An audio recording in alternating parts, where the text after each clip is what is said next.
नमस्कार शेतकरी मित्रांनो. आज आपण आलेलो आहोत शिमला मिरचीच्या प्लॉटमध्ये आणि तुम्ही बघू शकता की हा जो शिमला मिरचीचा प्लॉट आहे तर याच्यावरती तुम्हाला एक व्हायरस आल्यासारखा याच्यावरती दिसत असेल. तर याच्या मागचं जर मुख्य कारण आपण बघायचं झालं तर ही जी मिरचीची लागवड केलेली आहे तर ही जवळपास एप्रिल महिन्यामधली लागवड आहे. आणि एप्रिल महिन्यामध्ये आपण जी शिमला मिरचीची लागवड करतो आणि तीही ओपनमध्ये, तर त्याच्यामध्ये काय अडचणी येतात. सगळ्यात पहिली गोष्ट तर शेतकरी मित्रांना मी हे सांगू इच्छितो की शिमला मिरचीची लागवड करतेवेळी शिमला मिरचीचं रोप हे 30 दिवसाचं असायला पाहिजे. जे की आपण उन्हाळ्यामध्ये 30 दिवसाचं रोप जर लावलं तर ते वाळत असतं किंवा सनबर्निंग आपण ज्याला म्हणतो, जास्त तापमानामुळे ते जळत असतं आणि त्याच्यामुळं आपलं रोप मरण्याची शक्यता जास्त राहते. त्याच्यामुळं लोक ते जास्त वयाचं रोप हे लागवड करत असतात. हा पहिला सगळ्यात महत्त्वाचा मुद्दा आहे की त्याच्यामुळं आपली शिमला मिरची जास्त खराब होण्याचे चान्सेस राहतात. कारण जास्त दिवसाचं जर रोप आपण लागवड केलं तर त्याची जी सोटमूळ असते ती सोटमूळ फिरून गेलेली असते आणि ती सोटमूळ फिरल्यामुळं वरतून झाडावरती व्हायरस आल्यासारखं किंवा पानं आपल्याला एकदम आखडल्यासारखे आपल्याला दिसतात. त्याच्यानंतर दुसरी गोष्ट, शिमला मिरची जर आपण बघितली तर शिमला मिरची ही सगळ्यात जास्त नाजूक आहे. तर नाजूक म्हटल्यापेक्षा आपण जे त्याचे जे पानं आहे त्याचे पानं एकदम लवचिक असतात आणि कोवळ्यासारखे राहतात, नाजूक राहतात. त्याच्यावरती जास्त हीट जर पडलं तर त्याच्यामुळं ते झाडं एकदम व्हायरस सारखे बनून जातात किंवा त्याच्यावरती अटॅक हा लवकर येत राहतो. तर त्याच्यामुळं बऱ्याचशा शेतकऱ्यांच्या मिरच्यांवरती आज रोजी आपण बघतोय की जिथं पण शिमला मिरचीची लागवड झालेली आहे प्रत्येक शेतामध्ये आज रोजी शिमला मिरचीमध्ये पूर्ण अशा प्रकारचा व्हायरस तुम्हाला त्याच्यामध्ये दिसतोय. व्हायरस म्हटल्यापेक्षा पूर्ण पानं हे फिरून गेलेले. तर अशा पद्धती याला तुम्ही सगळेजण आपण व्हायरस असं म्हणतो. तर हा जो आहे अटॅक, तर याला जर आता तुम्ही बघताय तर हा प्लॉटला आपल्याला काय करायचं. तर बरेच शेतकरी बघतोय मी की त्यांनी काय केलेलं आहे, प्लॉट हा उपटून टाकलेला आहे किंवा बरेचसे शेतकरी प्लॉट उपटताय. पण माझं सगळ्यांना सांगणं एक राहील, शिमला मिरचीचं जर आपण बघितलं तर शेजारी शेजारी आपण 2 झाडं हे लागवड करत राहतो. त्याच्यामुळे काय होतं, शिमला मिरचीमध्ये झाड संख्या ही जास्त राहते. शिमला मिरचीमध्ये झाड संख्या जास्त राहते तर त्याच्यामुळं अर्धे झाडं जरी आपले व्हायरस ना किंवा अशा पद्धतीने जर खराब झालेले असतील तर त्याच्यामुळं आपल्याला काय करायचं आहे, त्या प्लॉट उपटून न टाकता अर्धे जे झाडं आहेत, तर तुम्ही बघू शकता हा जो अर्धा प्लॉट आहे त्याला अजूनही माल तुम्हाला याच्यामध्ये चालू असलेला दिसतो. वरतून जरी तुम्हाला त्याच्यामध्ये काही असं दिसलं तरी खाली तुम्हाला त्या मिरचीमध्ये माल हा लागलेला दिसतो.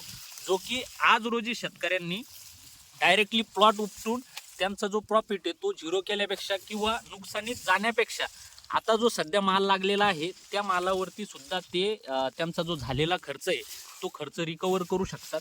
त्यामुळं सगळ्या शेतकऱ्यांना माझं सांगणं राहील की कुठल्याही शेतकऱ्याने प्लॉट हा उपटू नये आणि तुमच्या प्लॉटला जे तुमचे रेग्युलरमध्ये खतं चालू आहे त्याच्यामध्ये थोडासा बदल करायचा आहे. त्याच्यामध्ये काय सगळ्यात महत्त्वाचा पॉईंट, झाड हे जे आहे तर याची प्रतिकार क्षमता कमी झालेली आहे, प्रतिकार शक्ती त्याच्यामध्ये नाही आहे. तर त्याच्यासाठी तुम्ही त्याला टर्बो कॅल्शिओ प्लस, जे की 40% ऑक्साईड फॉर्ममधलं कॅल्शियम राहतं, तर त्याचा डोस तुम्हाला त्याच्यामध्ये द्यायचा आहे. त्याच्यानंतर त्याच्यासोबत टेक्नोसॉईल 2 लिटर प्रति एकर हे तुम्हाला त्याच्यासोबत द्यायचं आहे. जेणेकरून काय होईल की जे उन्हाळ्यामध्ये तुम्ही जे खतं दिलेले, तर उन्हाळ्यामध्ये जे पण तुम्ही वॉटर सोल्युबल खतं देत राहतात, हेवी टेम्परेचरमध्ये जास्त तापमानामध्ये कुठलंही खत हे झाडाला अपटेक होत नाही किंवा झाड कुठलंही खत हे उचलू शकत नाही.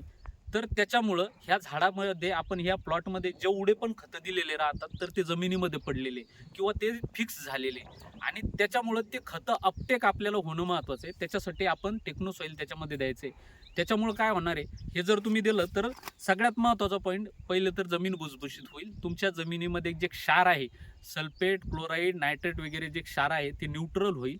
जे फिक्स झालेले खतं आहे ते तुमच्या झाडाकडे जाईल. त्याच्यानंतर कॅल्शियम हे झाडाची रोगप्रतिकार शक्ती वाढवल. त्याच्यानंतर झाडामध्ये फुटवा चांगला काढून नवीन फ्लॉवरिंग इंड्यूस करल आणि त्याची ड्रॉपिंग होऊ देणार नाही. फुलं हे सेट होतील लवकर चांगल्या पद्धतीनं. तर त्याच्यामुळं आपल्याला हा डोस त्याला खालून द्यायचा आहे. आणि त्याच्यानंतर आपण जर फवारणी बघायची झाली तर आता सध्याच्या घडीला पाऊस हा चांगला झालेला आहे, बऱ्याच ठिकाणी झालेला आहे, बऱ्याच भागामध्ये पाऊस पडलेला आहे. तर त्याच्यामध्ये तुम्हाला शिमला मिरचीमध्ये ज्या ठिकाणी अशा पद्धतीचं दिसून येत असेल तर त्या ठिकाणी तुम्ही डेलिगेट, पेगासस आणि त्याच्यामध्ये कवच, सिंजंटा कंपनीचं कवच, या तिन्ही औषधाची फवारणी काढायची. त्यानंतर तुम्ही त्याच्यानंतर 1-2 दिवसानंतर तुम्ही त्याच्यामध्ये सुरक्षा, जे की झायडेक्स कंपनीचं आहे, सुरक्षा 125 ग्रॅम प्रतिपंप घेऊन तुम्ही त्याच्यावरती फवारणी करू शकता, जेणेकरून जे आखडलेले पानं आहेत तर त्याच्यामध्ये प्रकाश संश्लेषण चांगलं होईल आणि ते पान ओपन होईल. तर अशा पद्धतीने नियोजन जर शेतकऱ्यांनी केलं तर निश्चितच त्याला शिमलामध्ये कुठंतरी नुकसान न होता गेलेला खर्च जो आहे तो आज रोजी त्याला निघून येईल.